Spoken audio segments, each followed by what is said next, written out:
Hello everyone, welcome to our mini vlog. तर आपण just एअरपोर्टला पोहोचलेलो आहोत। चेक इन वगैरे प्रोसेस केली, कॅश एक्सचेंज केला। ते पोहोचलो आणि आम्हाला समजलं की आमची फ्लाईट आहे 2 तास डिले असल्यामुळे आम्ही गेलो अडानी लॉन्च, कारण लागली होती खूप भूक आणि 2 तास करणार काय। मस्तपैकी पोटपूजा केली आणि इथे होता ड्रिंक काउंटर, टी काउंटर। त्यानंतर आम्ही आलो बाहेर आणि आम्ही मस्तपैकी फोटोशूट वगैरे केलं आणि निघालो फ्लाईटसाठी।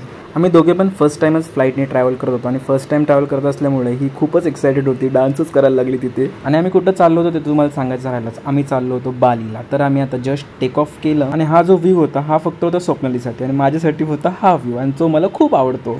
तर रात्रीचे वाजले होते 3 आणि आम्ही खूप टायर्ड झालो होतो, त्यामुळे थोडीशी रेस्ट केली।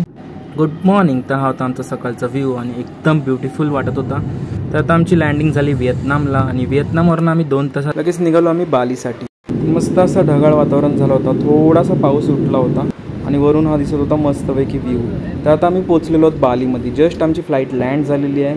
तर आम्ही फायनली पोहोचलो बालीला आणि बाली एअरपोर्टला पोहोचल्यानंतर सर्व विजाची वगैरे प्रोसेस केली। त्या प्रोसेसला आम्हाला 2 ते 3 तास लागले आमचा लगेज वगैरे कॅरी करायला। तर बालीला झालं आमचं मस्तपैकी स्वागत आणि आम्ही पोहोचलो हॉटेलमध्ये। हा होता आमचा वॉशरूम, तर हा होता आमचा लॉकर आणि समोर आमचा बेड आणि बेडच्या समोर होती टीव्ही। तर टीव्ही आम्ही कधी लावलीच नाही, कारण की त्यांची लँग्वेज आणि त्यांची चॅनल ते आम्हाला काही समजत। त्यानंतर आम्ही सामान वगैरे ठेवलं एक साईडला आणि बाहेर गेलो हॉटेलमध्ये। तर हॉटेलमध्ये थोडंसं जेवण जेवलो, इंडियन फूड होता आणि हे होते आमचे पैसे जे आम्ही एअरपोर्टवरती एक्सचेंज केले होते।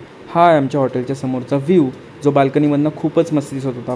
तर हा हॉटेल आम्ही 4 दिवसासाठी बुक केला आणि 2 दिवसासाठी आमचा प्रायव्हेट विला आहे। आणि उद्यापासून आपण पूर्ण बाली एक्सप्लोर करणार आहोत। तो डे बाय डे आपले व्लॉग्स येत राहतील, तर तुम्ही बघत राहा आणि चांगला सपोर्ट देत राहा। Good night. तर उद्या भेटूया नवीन व्लॉगमध्ये। थँक्यू।